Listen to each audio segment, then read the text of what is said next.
écran de 600 mètres carrés avec un système pour projeter un film de 30 mètres de haut. Et pour abriter ça, le Kinémax sort de terre.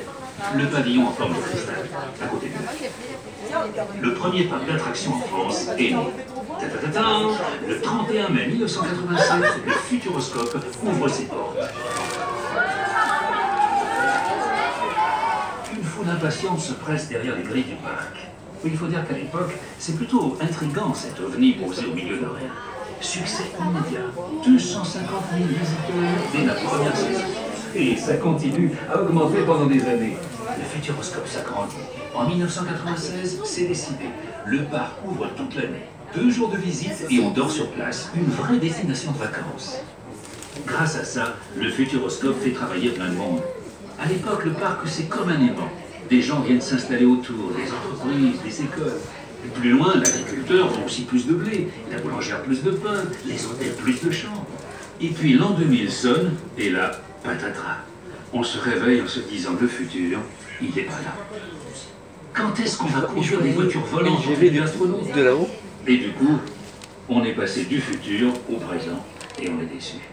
Alors le futur, on ne veut plus y croire. On préfère aller visiter des châteaux pour savoir d'où on vient, plutôt que de savoir où on va.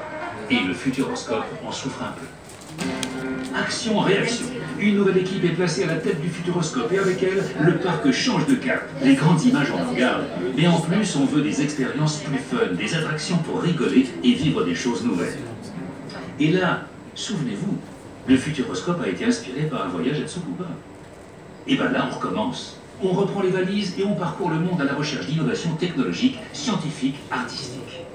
Une fois dénichés, on les ramène ici et on en fait autre chose. Et c'est comme ça que des robots qui peignaient des voitures dans une usine en Allemagne se sont retrouvés ici, en train de danser. On invite aussi de grands talents à participer à la création de nos attractions. Luc Besson et ses Minimoys, le DJ Martin Solveig, le Cirque du Soleil. Ah oui, même une brochette de lapin crétin. Bref, bye bye le parc aux images et vive la diversité. Aujourd'hui, vous êtes presque 2 millions de visiteurs à découvrir le parc chaque année.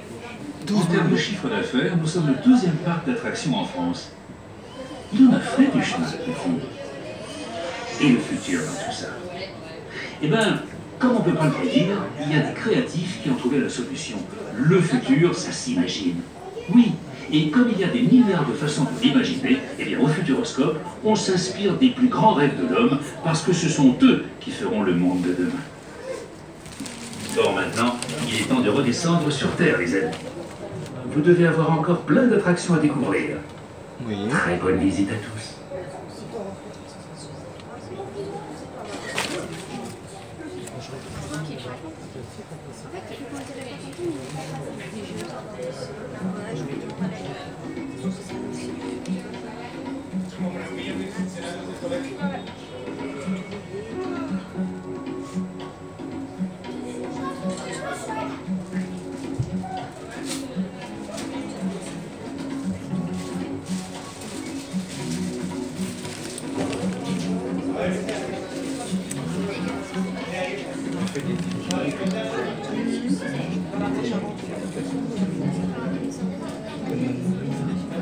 Tu l'as fait là, j'y retourne?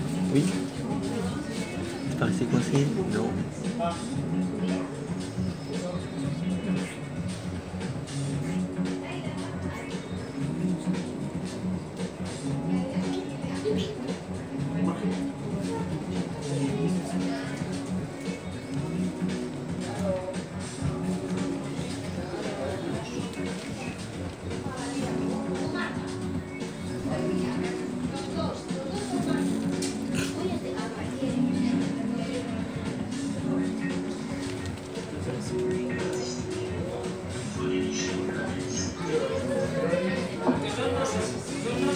Mesdames, Messieurs et les enfants, dans quelques instants, la sortie va s'effectuer par les portes situées à l'opposé de votre entrée, dans le sens indiqué par les flèches vertes. Toute l'équipe de la Girotour se joint à moi pour vous remercier de votre visite et vous souhaiter une excellente fin de journée sur le parc du Futuroscope.